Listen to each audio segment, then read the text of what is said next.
All right. Hello, everyone, and welcome to this afternoon's virtual Q&A hosted by the CCIA Research Center. My name is Sarah Young, Managing Communications for CCIA, and I'm here with Dr. Rosa Abrantes-Metz, Practice Co-Leader of Global Antitrust and Competition at the Brattle Group, and Bryan Koenig, Senior Competition Reporter at Law 360. Bryan and Dr. Abrantes-Metz will discuss a new study conducted by the Brattle Group and commissioned by the CCIA Research Center on the competitive dynamics of online and brick-and-mortar retail prices. They'll unpack the findings of the study as well as their implications for consumers and proposed antitrust and retail legislation. Please feel free to post any questions that you have in the chat and hopefully we can address them. And with that, I'll hand it over to you, Bryan. Thanks so much, Sarah. As she said, my name is Bryan Koenig. I'm a senior reporter covering competition for the legal industry news service Law 360, and joined here today by Dr. Rosa Abrantes-Metz, who's also a former adjunct professor at the NYU Stern School of Business. Dr. Abrantes-Metz, why don't you start by telling us what you were looking for and what you found in the study? Good afternoon, Bryan and Sarah and everyone.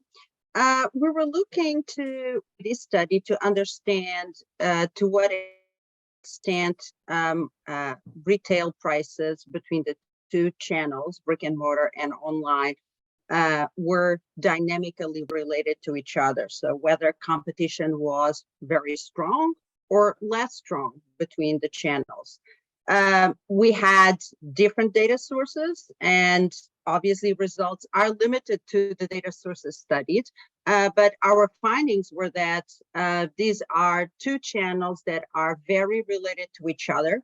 And 95%, for example, of the data we studied for a particular set of products, prices were equal at the location and product level and retailer 95% of the time. So only 5% they were different, and the differences were very small and very short-lived. Sometimes online prices were higher, sometimes online prices were lower, but all the evidence we found was that of a market retail that is very dynamic. Okay. Now, the study says that it was based on comparing prices for the same product, retailer, location, and date. What about comparing the same or equivalent products from different retailers? Did you look at that, and did you find anything?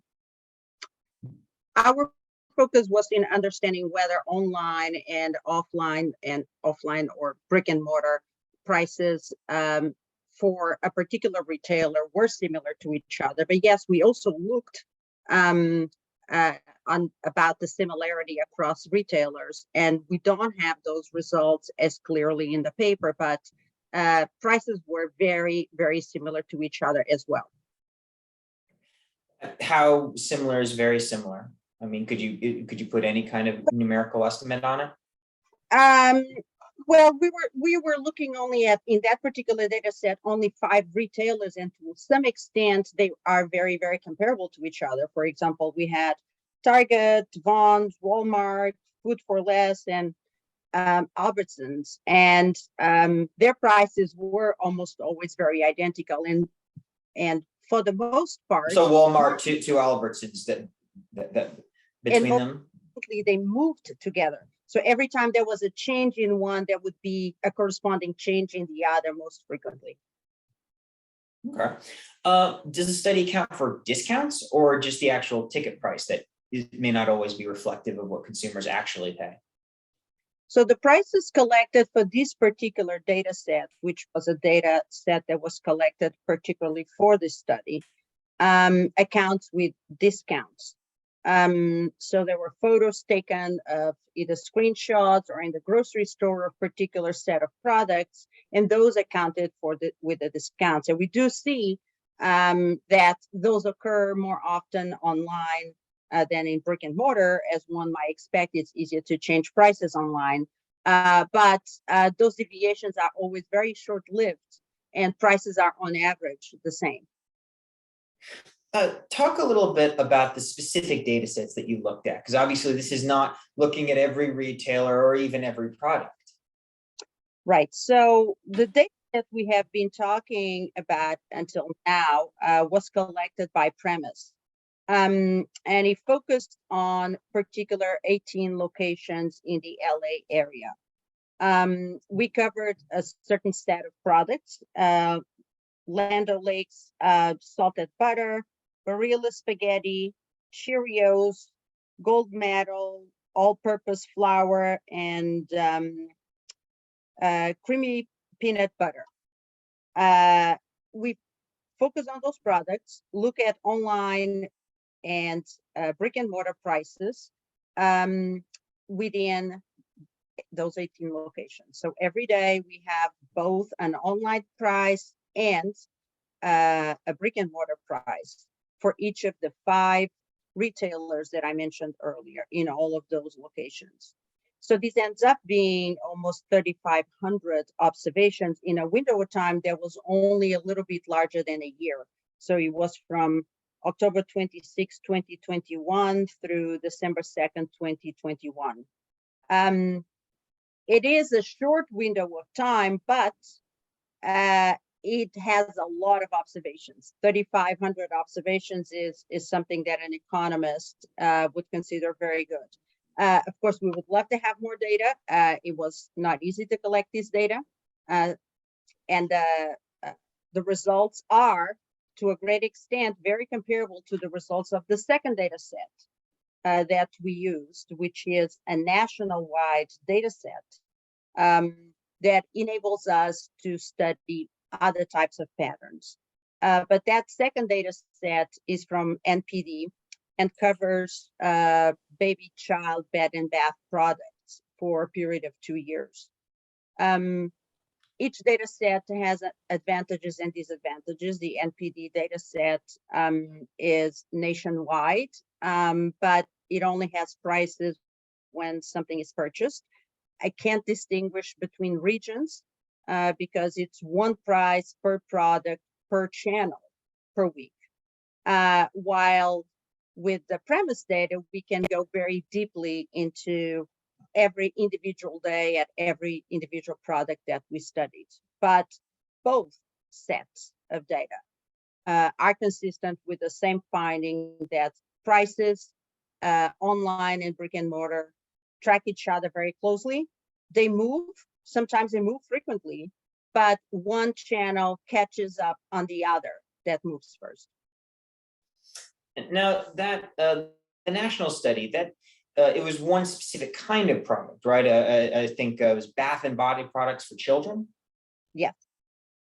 Is that, can you draw enough inferences from a data set that specific to make the big national pronouncements on overall shopping experiences? Well, our goal is not to extend to generalize the findings of the paper to absolutely every product. But our goal was to have a set of products that was manageable and that represented, that would be somehow representative of a good amount of volume being sold through both channels. And that's exactly what we found with this set of products, is that about half of the volume was sold online and about half was sold offline, with online sales increasing slightly over time and catching up to brick and mortar, but the differences are very, very small. We end up with about 50-50 for each one. So in order to understand these dynamics of the pricing, it is helpful to have a market, a set of products that does not have too large disparities of volume between the two channels, because otherwise prices would also be reflecting that disparity in terms of the ability to carry through the sales through a particular channel. You say that you found this, it was almost a 50-50 split between physically buying a product on a store shelf and buying it online. Does that tell you anything interesting about the shopping experience generally? Are people just splitting it right down the middle in terms of where they're shopping? I don't think we can generalize like that. I do think, though, there are certain products that are most likely equally divided between the two channels, more or less, and other products that probably will not. Fresh fruit probably will be primarily bought at the store.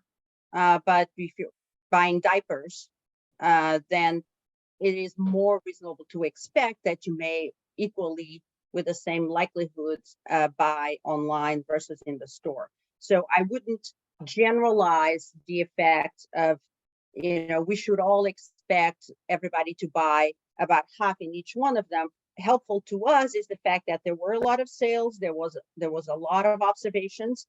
The other point I made earlier is that in this data set, if no one buys the product, there is on nationwide, there's no price. So we wanted to use some products that were extensively purchased, so that we could ensure that our prices, the prices we have, are average prices by volume. We're not going to really be biased by weeks with drastic amounts of volume and weeks that didn't have almost any. So that seems to me to kind of highlight one of the potential limits of the study, that if it's a product that has feasts and famines of sales, say, I don't know, there are probably different times of the year that high-end electronics are sold or not sold, then there would be an area that perhaps would require further study. Well, I didn't study whether any of our findings are different if we have, for example, a product like fresh fruit that is almost only bought in store. It may be that there will be some differences to some extent, because just like in competition, different market shares from different retailers do affect prices.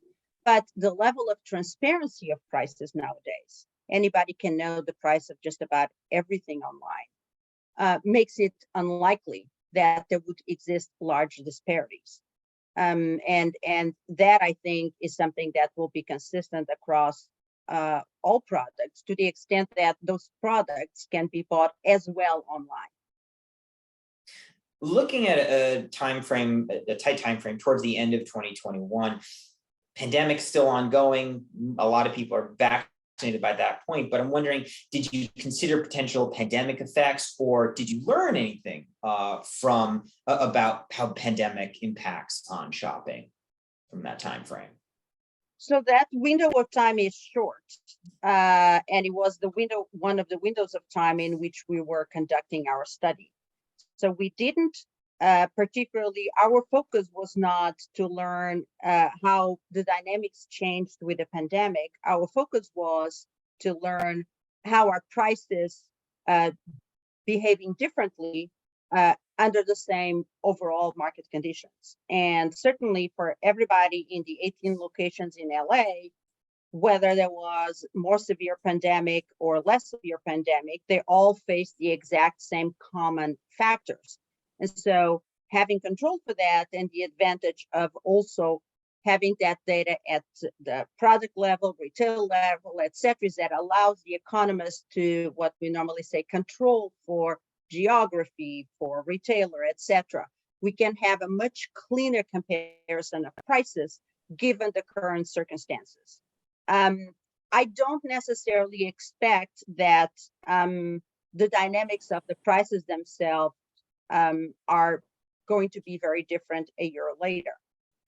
Again, given the type of products we studied and the fact that there's so much transparency out there, consumers do go online and check products in a multitude of places. That fact by itself makes it hard for prices to be very, very different. And our data does show, even at the national level, that average prices are not very different from each other at all. Did you account for different spending habits? I mean, people shop online very differently than when they're just walking down a grocery store aisle. No, but I expect that, not directly, I should say, but I expect that the the consumers who shop in region 1 of LA have not seen those features change within the time window that I studied. So in some ways, I have control for that by looking at a very narrow window of time for which, income and other situations, other characteristics specific to consumers and tastes and habits tend to remain the same in a short window of time. And I only compare how prices are different across channels, having already indirectly controlled for all those factors. Okay. What about, I don't know, picky customers? I mean, I go to a grocery store and I have a particular kind of yogurt I'm always looking for. And sometimes they don't have it or they have it, but then I go online, I'm looking for that same yogurt, can't find it at all. So did you account for or look at what happens when you can, if for products that just can't be found online for whatever reason, but are available on store shelves? No, we did not. We looked at products that were that were available and sold. That was not a feature of what we were necessarily looking at, but the categories that we considered, they all had sales both online and offline. So we did not consider for that. Those are usually, as you said, the picky consumers are not representative of the overall market. And our focus was to really study what's the true market dynamics overall. Should we be concerned that one channel tends to dominate the other channel, that one channel is persistently showing higher prices than the other, that one channel seems to react much less to market conditions than the other, and we didn't find any of that. Is limiting your physical location data to Los Angeles, to 18 locations spread across the city, is LA representative enough of the broader country? Is the shopping, can you generalize about the shopping experience in LA? Well, all I can tell you is that there was the data that was feasible to be collected at that time, and we would certainly love to study, have the opportunity to study other regions. Of course, we wanted to have an area that was densely populated and with a lot of retailers available, and not very large differences from distances from each other. Didn't want that factor to be over important in deciding whether to shop retail or brick and mortar or online. But yes, we would love to study more areas, for example, New York and Chicago and others. The retailers that you did look at, Walmart, Albertsons, Food for Less, they all are a little on the less expensive side. Did you consider looking at more expensive retailers? I'm thinking Whole Foods, Fresh Market, Harris Teeter. So we were interested in understanding the ballpark of the market. The ballpark of the market of sales do happen through non-premium sellers.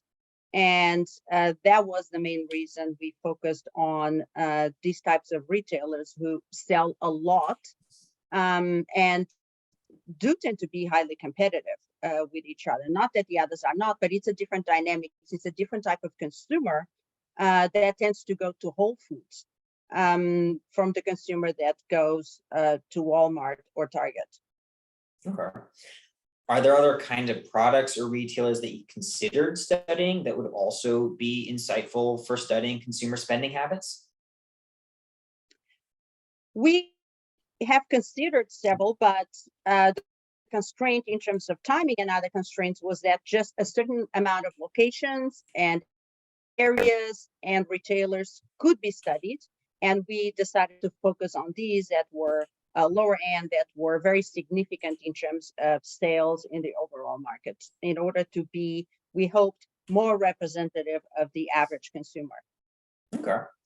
Now, obviously, the paper is very much not happening in a vacuum. You mentioned that if we see any regulation or other rules being put on online retail, it could affect brick and mortar. Did you have any particular regulatory or legislative proposals in mind when doing this research? No, I did not have any regulation or particular policies in mind. As an economist, I was just interested in understanding whether this was a dynamically competitive market, and therefore, given that I found that for the data that I studied, it is, one should be careful when thinking of regulating in a certain way one particular channel, that we have to consider that the effects of that regulation are most likely going to extend to the other as well. Okay.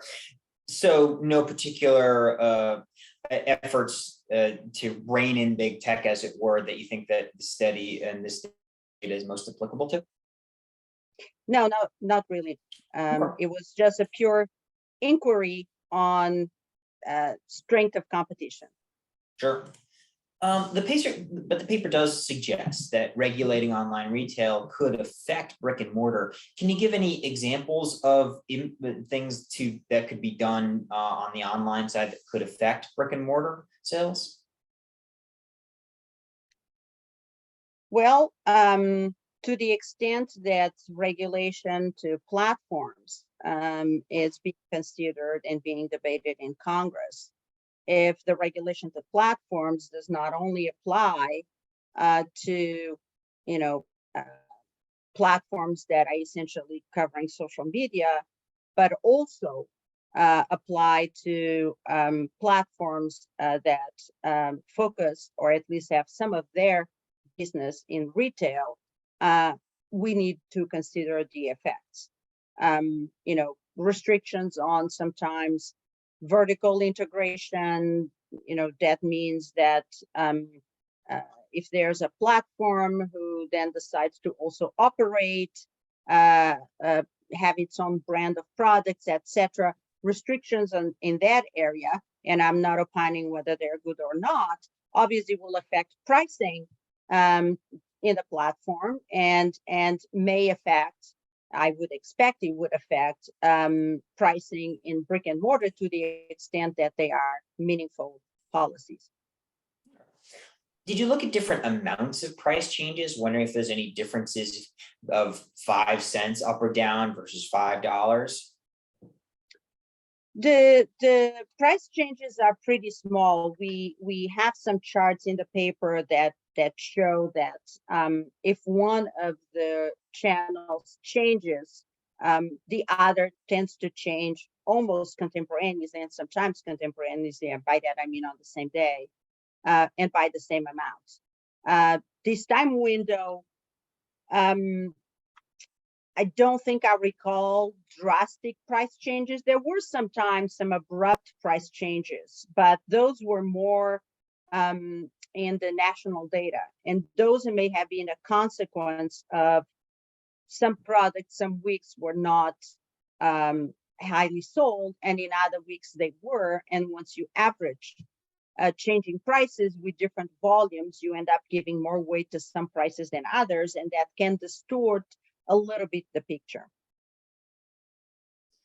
Would supply chain issues impact this data at all? If the stores were having trouble stocking shelves with whatever, or just having trouble stocking shelves at all, would that affect the data? Yes, but I would expect to a certain extent, because these are all goods that have to be stored somewhere and delivered to the customer, that to a great extent, and controlling for some geographical issues, variety, obviously it may be harder to take the product to a particular geographical area than another, but setting that aside, I don't think that those types of factors would create a wedge between the online and the brick and mortar, because in both situations, the product has to be in someone's storage, and it does have to be delivered to either the grocery store or to the customer. So if the product is not available, it probably is likely that it will not be available in either channel. Okay.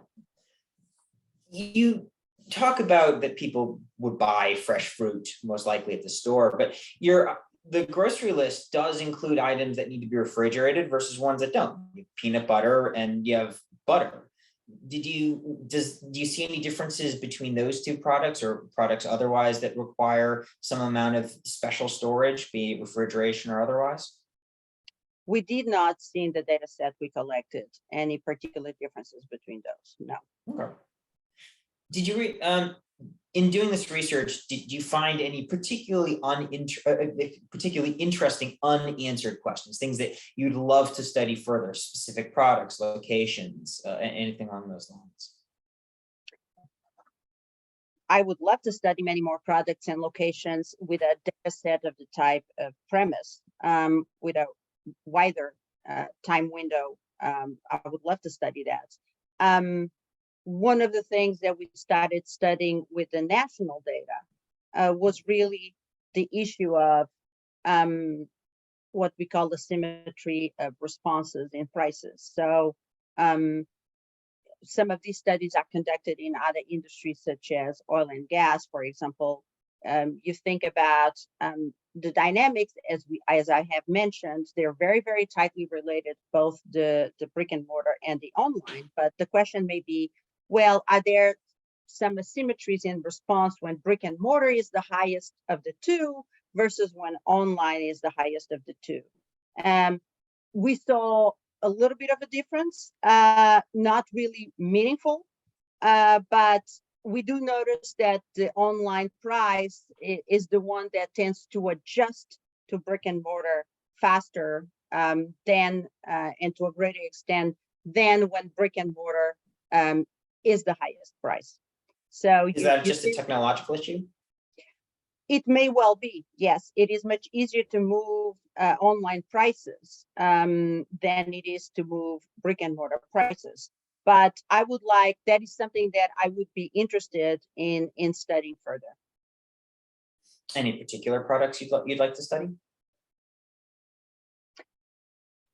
A lot of products I would like to study, but we are usually very restricted by data availability. So we start with this big wish list that suddenly just gets reduced to a much smaller set, which is actually what is feasible. So I don't know at this moment what really is feasible. Okay. Now, could this data be replicated? As I understand it, the specific retailers, even within the LA study, they were all anonymized, right? They are, or what? I'm sorry? Anonymized? I'm not sure if I'm even, they're anonymous. You couldn't actually see if you're looking specifically at Walmart sales within that data. You just knew that Walmart was in there. I believe it can be replicated, yes. Obviously, prices will be totally different now than what they were almost a year ago. But yes, the data can be replicated. Okay. And the same thing for the national data. I mean, does do the various companies that they actually get this data from, does that change over time? Well, that data source does not tell us who are the retailers that contribute. So we know there's very many of them.